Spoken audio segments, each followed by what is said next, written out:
Bienvenidos a un nuevo episodio de este su podcast preferido, Derecho y Sociedad. En el día de hoy estamos con el licenciado Alexis Martí. Él es licenciado en Derecho, magna cum laude, por la Universidad Autónoma de Santo Domingo. Y de igual manera realizó una maestría en Derecho Civil y Procedimiento Civil en esa misma universidad. Posee un curso especializado en Derecho de la Responsabilidad Civil por la Escuela Nacional de la Judicatura, entre otros cursos más de responsabilidad contractual, extracontractual, técnicas de casación y otros cursos que son vinculados al derecho privado y al derecho público. Ha hecho publicaciones en artículos como en la Gaceta Judicial y también en su tesis abordó el tema que estaremos viendo en este episodio, en el día de hoy, que es sobre la responsabilidad civil aplicable en la fase precontractual. Entonces, en ese sentido, cuéntame, ¿qué es la responsabilidad precontractual? Perfecto. Primero que todo, Janet, muchas gracias por la invitación. Un placer para mí estar aquí compartiendo con ustedes algunos conocimientos con relación a la responsabilidad civil precontractual. Mira, la responsabilidad civil precontractual no es más que aquella que surge en la fase precontractual, como su nombre lo dice, es decir, aquella que busca reparar cualquier daño que haya sido cometido como consecuencia de una falta que haya ocurrido en la fase precontractual. Entonces, eso nos hace, primero que todo, preguntarnos qué es eso de la fase precontractual. Lo que pasa es que los contratos, al igual que los seres humanos, tienen un ciclo de vida. Así como los seres humanos nacen, crecen, se reproducen y mueren, los contratos tienen un ciclo de vida que va desde su formación hasta su terminación. Entonces, la fase precontractual está compuesta, conforme ha sido establecida en la doctrina y la jurisprudencia, tanto dominicana como comparada, por la fase de la formación propiamente dicha, así como también como por la fase del perfeccionamiento, que es la fase que está compuesta por la oferta y por la aceptación. Entonces, cuando una falta es cometida dentro de ese ámbito, entonces estamos hablando de responsabilidad civil precontractual. Bien, excelente. De hecho, es sumamente importante para para la ciudadanía de manera general, porque hay personas que tienen situaciones que se dan a raíz justamente del momento de esa preparación de ese contrato, cuando estamos, digamos, en las negociaciones. Entonces, es sumamente importante que podamos conocer esa figura. Nosotros, en nuestro sistema, en nuestra legislación, ¿está esta figura contemplada? Ok. No, lo que pasa es que cuando el Código Civil de la República Dominicana se crea, que es una copia, por decirlo así, del Código Civil francés, el legislador solamente se preocupó por hablar en materia contractual desde el momento de su ejecución y la consecuencia de su incumplimiento. Pero entonces no aborda lo que es la fase previa a la contratación. Ha sido una labor más que todo doctrinal, una labor jurisprudencial en la que se ha hablado más que todo de la fase precontractual, una que otra sentencia de la Suprema Corte de Justicia y de otros tribunales, donde de manera, diría yo, un poquito tímida se ha hablado de esta fase. Por ejemplo, pudiera decirte que la primera sentencia de la República Dominicana en la que se abordó la responsabilidad civil precontractual fue una sentencia de julio del año 2010, en un caso famoso, el caso de Banreservas versus Periche Asociados, donde Banreservas había pedido o había contratado, o mejor dicho, había pedido que les sea preparada una propuesta publicitaria a esta sociedad. Entonces ellos preparan la propuesta, ellos empiezan a ejecutar la propuesta, ellos la ejecutan, pero el Banreservas tiene entonces una salida abrupta de las negociaciones y entonces eso provocó que ellos hayan comprometido su responsabilidad civil precontractual. En ese caso. Perfecto. Entonces, ahora vamos a abordar la parte de cómo sabemos que estamos frente a una responsabilidad civil precontractual. ¿Qué es lo que tenemos que ver? ¿Cuáles son esas aristas, las características, lo que nosotros los abogados le llamamos los elementos constitutivos? Ok, perfecto. Creo que previo a abordar los elementos constitutivos de la responsabilidad civil precontractual, lo primero que debemos saber es que para que haya una responsabilidad civil precontractual debe haber un hecho generador, y ese hecho generador generalmente es lo que se conoce como la violación a un deber precontractual. Entonces, ¿qué es un deber precontractual? No es más que aquellas, por decirlo así, obligaciones, aquel compromiso legítimo de confianza, aquel vínculo social que las partes que van a tener o van a constituir un contrato futuro forman dentro de las negociaciones. Entonces, la jurisprudencia y la doctrina dominicana, francesa, colombiana ha abordado más que todo cuáles son esos deberes precontractuales. Entonces ha dicho, mira, los deberes precontractuales son principalmente el deber de buena fe, que es de este deber donde se desprenden los otros deberes precontractuales, que estamos hablando del deber de información, estamos hablando también del deber de confidencialidad, del deber del consejo. Y otro hecho generador también, que es más que todo la salud abrupta de las negociaciones, como habíamos abordado anteriormente. Entonces, para empezar de manera muy breve, que cuando estamos hablando del deber de buena fe, que es el primero, la doctrina o la jurisprudencia dominicana, más que todo, cuando habla de la buena fe, dice que este es el modo sincero en el que se ejecutan las convenciones. Y así se encuentra en una sentencia del año 2008, de julio, dicho sea de paso. Pero 2 años después, la Suprema Corte de Justicia amplió un poquito por decirlo así, este concepto, y dice, mira, la buena fe es el modo sincero, el modo justo, la ausencia de malicia con el que se ejecuta una convención.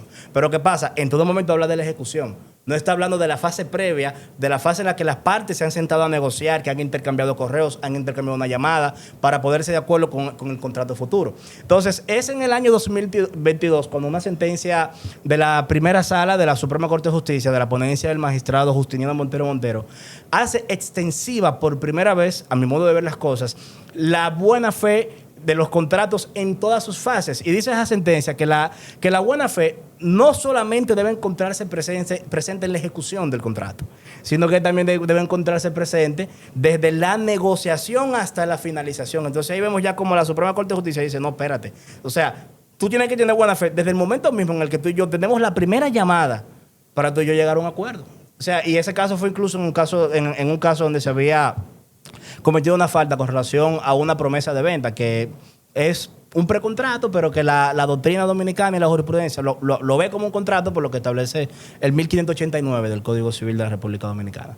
Entonces, está el deber de información, que es un deber que se encuentra presente, incluso tiene un rango constitucional, dependiendo, porque si nos vamos al artículo 53 de la Constitución, cuando regula, por ejemplo, el derecho a los consumos, dice que el proveedor del servicio tiene que poner al consumidor en condiciones óptimas para que éste tome la decisión de elegir. O sea, si tú te fijas, habla desde ese momento de que yo tengo que darte la información necesaria para que tú como consumidor sepas si eliges o no ese producto. Y, por ejemplo, un caso interesantísimo de las salas reunidas donde yo digo que rompe en parte con aquella presunción del artículo 90 de la ley 108-105 cuando habla de que no hay carga ni gravámenes ocultas, es cuando en esa sentencia del 2017 la sala reunida dice, mira, es verdad.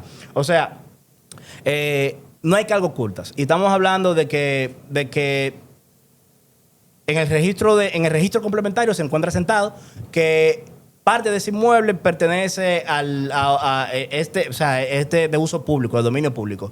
Sin embargo, estamos hablando de que quien te está comprando es un extranjero que no conoce la legislación dominicana y que tú debiste darle la información a él de que ese bien de que él estaba comprando, una parte de ese bien era para él, tenía parte del dominio público. Entonces, eso era primordial porque él iba a desarrollar, dicho sea de paso, un proyecto turístico. Y nada, con el deber de confidencialidad también, que también, o sea, lo hemos dominado, más que todo es un tema de que yo tengo que salvaguardar la información que tú me brindas. O sea, y la confidencialidad tú tienes que verla de dos aristas.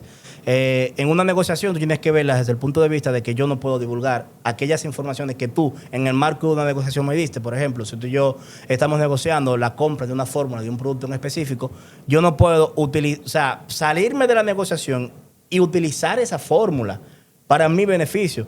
¿Me entiendes? Pero tampoco yo puedo, esa información que tú me diste, que es la segunda arista, confidencial, privada, dentro del marco de esa negociación, divulgarla.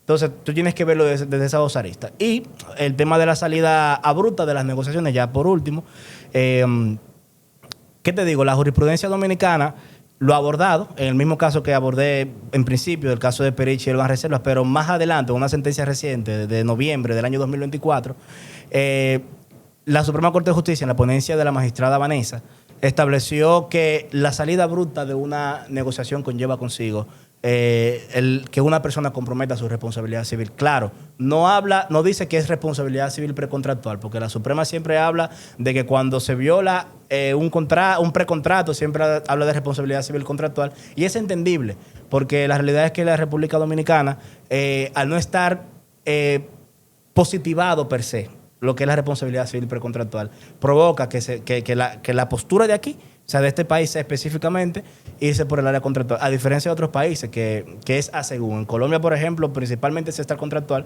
pero hay casos donde te la catalogan como contractual. Eso es a según.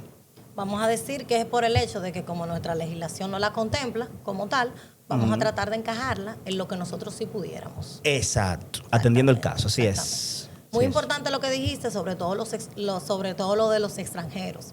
Porque correctamente hemos visto últimamente muchas demandas, querellas y ese tipo de conflictos que se están dirimiendo en los tribunales por parte de negociaciones, inversiones, de personas que vienen del extranjero a captar inversiones aquí en la República Dominicana, y entonces vamos a decir que muchos son fraudes, y hemos visto ya cómo los tribunales han ido respondiendo a esa realidad. Entonces pudiéramos decir ahí que poco a poquito nos estamos acercando a la responsabilidad precontractual, porque son muchos los casos. Totalmente. Y todos se dan, la mayoría, en el ámbito de la negociación. Así es. Entonces, digamos que la República Dominicana tendría que actualizar su legislación para enfrentar esa problemática. Entiendo que sí. Mira, fíjate, el nuevo proyecto del Código Civil de la República Dominicana contempla la fase precontractual. La contempla y habla incluso de la fase de los tratos previos, la fase de la negociación, del intercambio de correos y todo eso lo aborda. Y aborda la responsabilidad civil precontractual, pero es un anteproyecto. O sea, aún no ha sido aprobado y nada por el estilo. Y, ¿qué te digo? Entiendo que tiene que ser una labor titánica de la jurisprudencia y de la doctrina para que entonces cuando toque la modificación efectivamente se incluya. Y la jurisprudencia comience a aplicar este tipo de figuras. Entiendo que sin miedo. Por ejemplo, en Francia la jurisprudencia fue la que se encargó principalmente de desarrollar la responsabilidad civil precontractual mediante distintas sentencias. Y un caso famoso, por ejemplo, de una pareja de esposos que retuvo información importante, o sea, es lo que se llama reticencia dolosa, cuando tú retienes información relevante de cara a un contrato que puede modificar la intención del contratante, ya sea para que éste no contrate, o sea, para que éste contrate bajo condiciones distintas.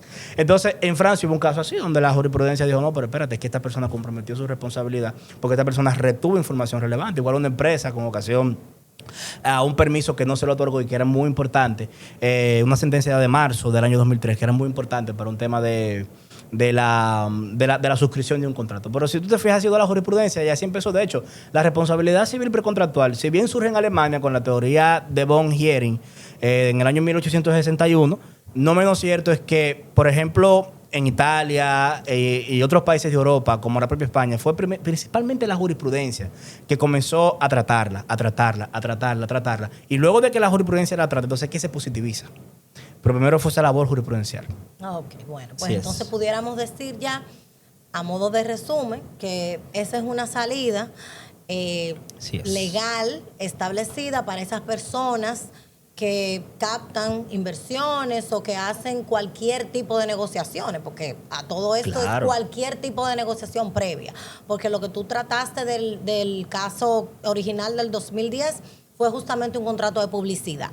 Así es. Entonces podemos hablar de que cualquier tipo de negociación en el ámbito, obviamente civil, entonces estaría permeado bajo este tipo de responsabilidad. Entonces, ya a modo de resumen, ¿cuáles reflexiones nos dejaría de cara a que tanto nuestra jurisprudencia como que nuestra legislación se adapte a esa realidad?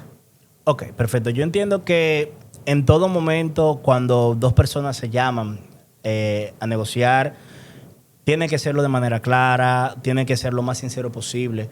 Usted, como parte que se encuentra negociando, usted también tiene que ser claro, tiene que ser sincero. Y todo tiene que buscar la forma de que esté escrito. ¿Por qué razón digo esto? Porque es más fácil, evidentemente. De hecho, hay una corriente de la responsabilidad civil precontractual que la acuña como si fuera una responsabilidad civil contractual, porque dice que debe existir un precontrato y el precontrato no es más que la manifestación escrita, por decirlo así, de todo aquello que usted y yo negociamos. Entonces, tiene que tener todo eso claro. También diría que no tenga miedo de usted iniciar cualquier proceso judicial por una falta que se haya cometido en esa fase de las negociaciones. Porque ya hay precedentes. En el caso del año 2024 que te mencionaba, de noviembre, de la ponencia de la magistrada Vanessa, fue un caso en el que Sedimat se acerca a una empresa llamada Consorcio Hábitat, que creo que se dedica a un tema de diseños y ese tipo de cosas, y le dice, hazme una propuesta para yo mejorar la crisis estacionaria de estacionamientos que tengo en la clínica. Y ellos le hacen la propuesta, todo, le presentan un plan de mejora, pero en ningún momento eso llega a ejecutarse. ¿Por qué razón? Porque lo que nunca le dijo Sedimat a ellos, y ahí hubo un tema de reticencia dolosa, es que, mira, eso que tú me estás haciendo es como parte de una licitación, o sea, es una competencia con otros proveedores que tú vas a tener. Entonces, ellos ejecutaron todo, incurrieron en gastos y todo. Entonces, ¿qué dijo la Suprema? Bueno, sí, verdaderamente cometieron su responsabilidad, pero aquí lo que se repara más que todo es el interés negativo, que no es más que los gastos, los emolumentos que se hayan incurrido en las negociaciones. Esa ha sido la tendencia. Sí pueden haber casos donde sí hay una pérdida que sea mayor a esos emolumentos, esas negociaciones. Por ejemplo, si usted viola la confidencialidad con relación a un producto, como estamos hablando, una fórmula, que le cuesta millones a una empresa, entiendo que sí, que en ese caso pudiera hablarse de que se reparen más que los gastos de las negociaciones. Hay una sentencia muy interesante de un tribunal de primer grado de la Altagracia, en un caso también donde hubo una ruptura de las negociaciones, donde ese magistrado, que creo que fue en primer grado de los primeros en tratarlo, el magistrado Mataupia, donde abordó la responsabilidad civil precontractual. Le dijo, mira, no, aquí hay una responsabilidad civil precontractual, esta parte la comprometió, pero lo único es que yo no puedo darte los daños que tú me estás pidiendo, lo que te puedo dar son los emolumentos, lo que tú gastaste en las negociaciones. Sí, para nuestros usuarios, cuando hablamos de los emolumentos en el ámbito del derecho, nos referimos para que nos puedan entender. Gastos y todo eso, o sea, todo lo que se envuelve dentro del proceso, o sea, gastos, y ese tipo de cosas, más que todo. O sea, en esencia, el interés negativo, lo que se gastó ahí. Es correcto. Muy bien. Excelente. Esto es un tema sumamente interesante, sobre todo porque está en la actualidad. Esperemos que la jurisprudencia siga dándole respuesta para que sea más necesario. Entonces, que podemos llevarlo a la legislación. Sí. Entonces, ya nos despedimos de este episodio. Muchas gracias. Interesante con nuestro licenciado Alexis Martí. Esperemos volver a verlo por aquí porque claro estuvo que sí. muy interesante. Gracias, a su orden siempre.